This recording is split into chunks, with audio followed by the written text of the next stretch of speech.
ඔන්න චීනේ රජතුමා තමයි මේ චීනේ රාජධානියේ රජුරු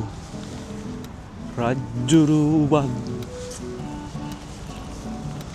රජ බුලට්ටයක් ඉන්නවා මෙතන කඩුව තියාගෙන.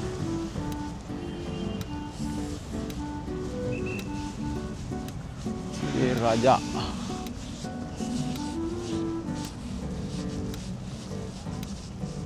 ඔන්න විදිහට තමයි සාමාන්‍යයෙන් චීනේ මොකද්ද කියන මේ සම්පූර්ණම විස්තරය තමයි මෙතන ලියලා තියෙන්නේ.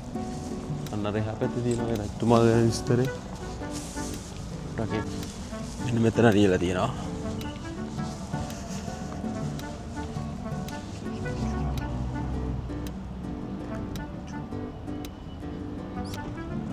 මේ චුමුගෝ පියොන්චොන් යොන්සෝ මොකක් හරි මෙහි හිටපු රජ කෙනෙක් වගේ නායකයෙක් ජනතාවට ගොඩක් උදව් කරපු කෙනෙක් කර එන්නේ එක හන්ද තමයි මෙයාගේ මේ ෆොටෝ එකක් දාලා එතන පිළිරුවකුත් හදලා දියා.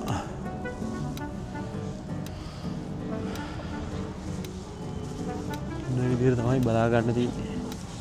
දැන් හවස් ජාමේ පොඩ්ඩක් මේ ඉර බැහැගෙන යනවා. මම දැන් වීඩියෝ එක කරලා ඉවර වෙලා දැන් අපි මම යන්න තමයි පොඩ්ඩක් බැලුවේ. එන්නේ ඉතින් මේක ලස්සනට හදලා තියෙනවා මෙතන වටරවුම. මල් වවලා. චීනේ ආවා මේකත් බලාගෙන මල් බලාගෙන ප්‍රසිද්ධම මල් ටික බලාගෙන යන්න පුළුවන්. එහෙනම් අපි බස් එක පැත්තට යමු.